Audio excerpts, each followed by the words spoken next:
Salamatu bani abinci. Mai gida ai babu abinci. Cefanen da ka kawo nan ya kare yanzu ba mu da komai. Salamatu ban san rai ne yake tsaya a iyakar baki.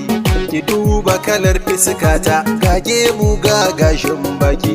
Salamatu janya batinki, ai maganar girki na fi karfi. Idan kika ce mini a'a zan yi saki uku alƙur'ani.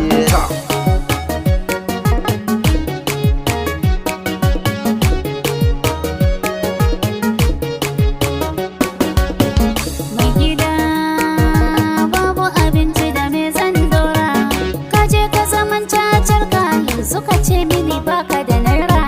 Kana mini ihun banza ko a jikina ina ta harara. Ka imsi ka bani wuri kar ka sake ka tabo tsini.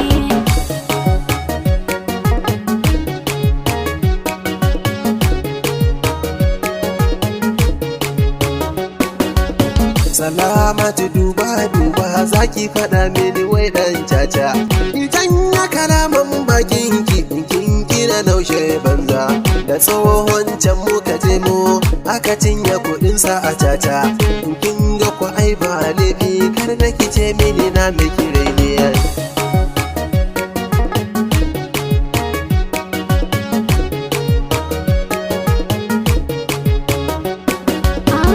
Ni fa na fahimci tsarin ka da cin mutuntaka.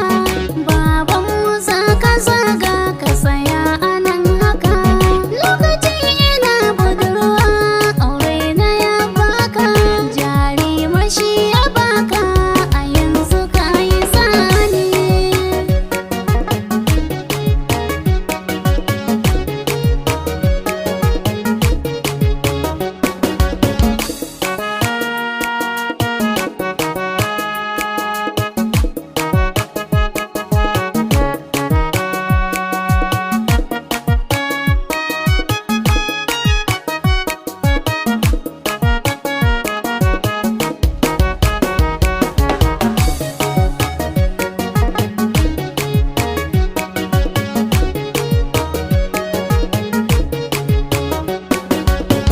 Matan arewa halin ku guda ɗaya ne.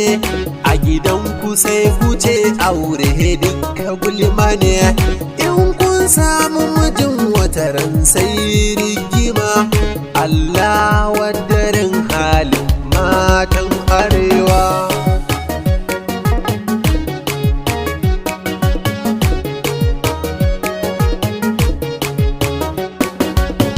Haƙuri mai gida na haƙuri nake.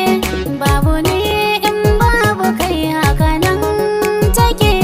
Yafe laifuka na mai gida na kake. Aljanna tana nan a ƙasar kafarka.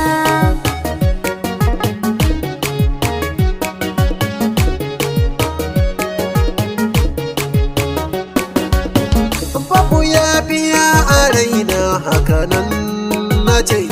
Sai dai ki bani girki in ji in huce. In na ji daɗi zan daga ki ɗan huce. In ke salma ban guri kar da ki sa matsi a tsini.